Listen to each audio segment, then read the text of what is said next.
Donc, dans cette capsule, on va aborder les 4 premières propriétés d'une fonction. Donc, on va parler de domaine, de codomaine, de maximum et de minimum d'abord. Donc, on va d'abord les définir. Donc, définir c'est quoi ces propriétés-là. Je vais faire un mini exemple avec vous et dans une capsule ultérieure, je vais faire un exemple concret avec vous. Donc, d'abord et avant tout, le domaine, c'est quoi? Donc, évidemment, je suggère fortement d'écrire ces définitions-là dans vos notes de cours à la page 11. Donc, le domaine, c'est l'ensemble des valeurs de la variable indépendante pour lequel la fonction est définie. Ça veut dire quoi exactement? Donc, je vais me prendre un exemple que vous n'êtes pas obligé de prendre en note si vous ne le voulez pas, mais vous le pouvez si vous le voulez. C'est vous qui le savez.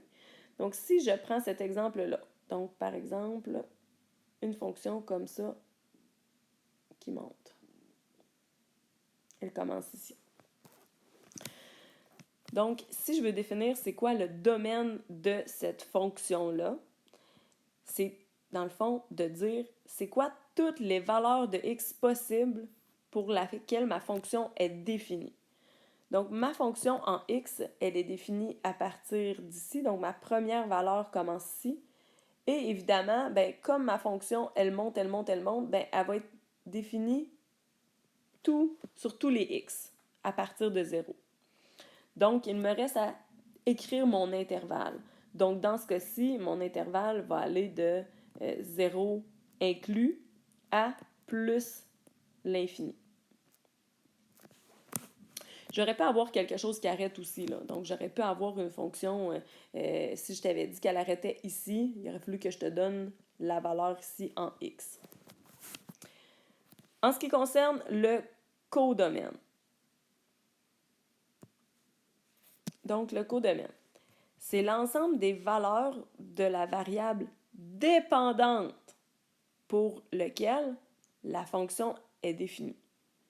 Donc, moi, je veux avoir, dans ce cas-ci, maintenant, les valeurs de la variable dépendante pour laquelle ma fonction est définie.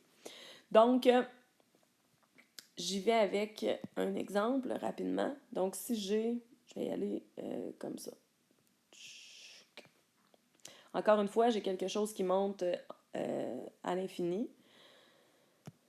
Donc, ma fonction en y, elle est définie à partir de ce nombre-là jusqu'à plus l'infini.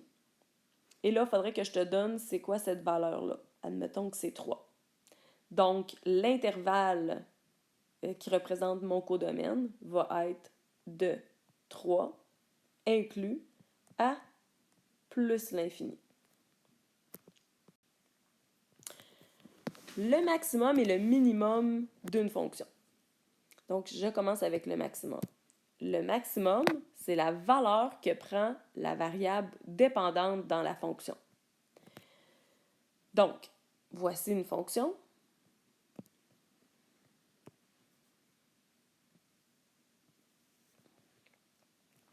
Donc, je regarde, c'est la valeur de la variable dépendante. Donc, la valeur de la variable dépendante maximale dans ce cas-ci, ça va être ça ici. Donc, admettons que c'est 8. Donc, mon max, ce serait égal à 8. Et finalement, le minimum d'une fonction, c'est la valeur minimale que prend la variable dépendante, donc dans la fonction. Là, dans ce cas-ci, si je vous fais un autre graphique,